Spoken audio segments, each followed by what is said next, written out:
2014 के बाद से देश में 3 लाख से ज्यादा नए कॉमन सर्विस सेंटर्स बने हैं।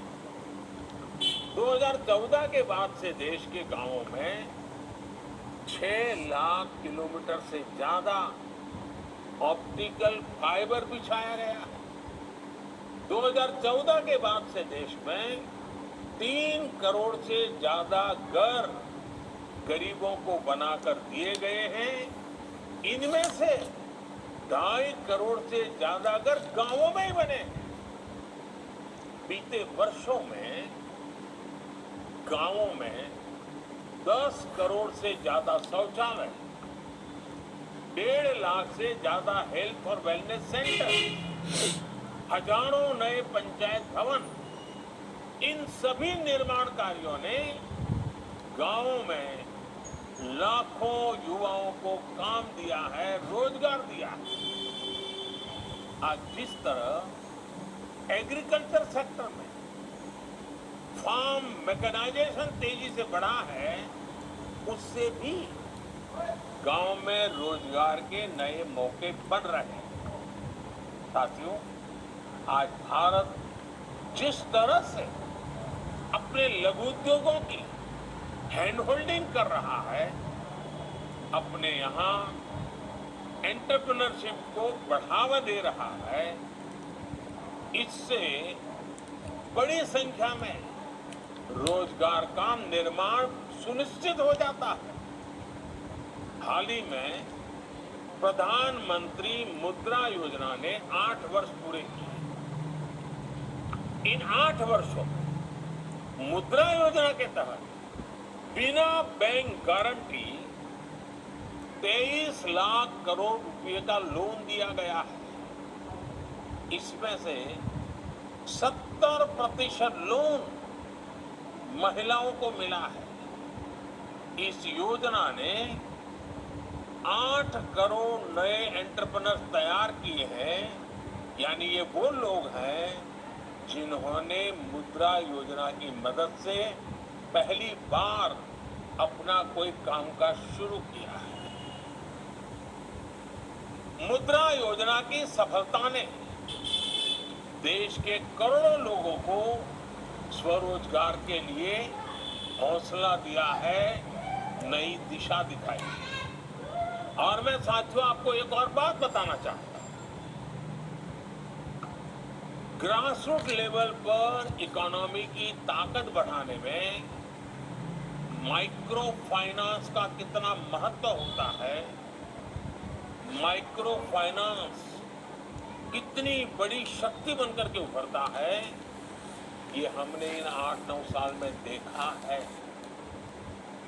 बड़े बड़े अपने आप को महारथी मानने वाले, बड़े बड़े अर्थशास्त्र के पंडित मानने वाले और बड़े बड़े मालेतुजाओं को फोन टेप कर करके लोन देने वाली की आदत वाले लोग पहले कभी भी माइक्रो फाइनेंस की ताकत को नहीं समझ पाए। आज भी ये लोग माइक्रो फाइनेंस का मजाक उड़ा रहे हैं। इनको देश के सामान्य नागरिक के सामर्थ्य का समझ ही नहीं। साथियों, आज जिन लोगों को नियुक्ति पत्र मिला, उन्हें मैं विशेष तौर पर कुछ सुझाव अवश्य देना चाहता हूं। आप में से कुछ लोग रेलवे, तो कुछ लोग शिक्षा क्षेत्र से जुड़ रहे हैं, कुछ लोगों को बैंकों में अपनी सेवाएं देने का अवसर मिल रहा है। ये आपके लिए देश के विकास में योगदान देने का अवसर है। देश 2047 में 2047 जब आजादी के 100 साल मनाएगा, विकसित भारत बनने का लक्ष्य लेकर आगे बढ़ रहा है। और मैं जानता हूं, आज आपकी जो उम्र है, ये आपके लिए सच्चे अर्थ में अमृतकाल है। आपके जीवन का ये 25 वर्ष देश एकदम से तेज गति से आगे बढ़ने वाला माहौल वाला है और उसमें आप योगदान दे जा रहे हैं। आप कल्पना कर सकते हैं कितने उत्तम कालखंड में है।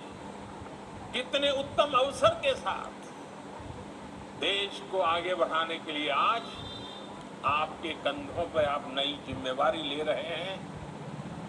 आपका एक एक कदम, आपके समय की एक एक पल देश को तेज गति से विकसित भारत बनाने में काम आने वाली है।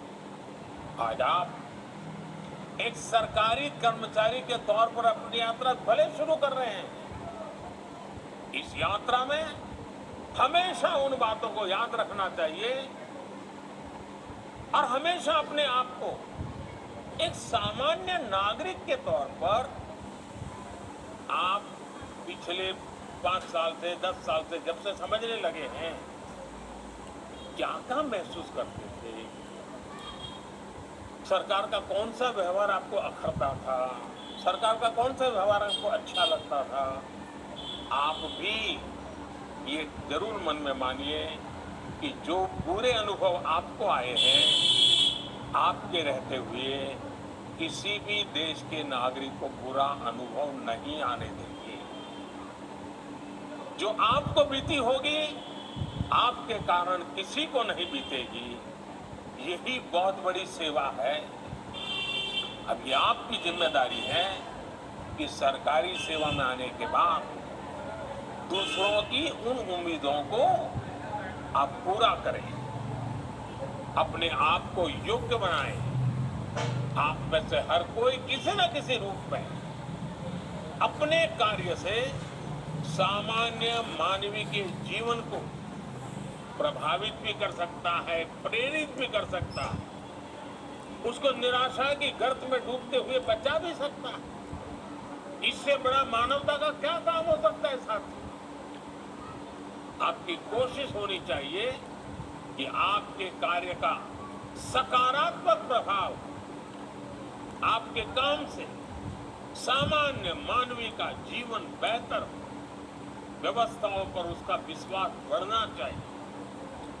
मेरा आप सबसे एक और आग्रह, आप सबने कड़ी मेहनत से ये सफलता हासिल की है, लेकिन सरकारी नौकरी पाने के बाद भी सीखने की प्रक्रिया को रुकने ना दें।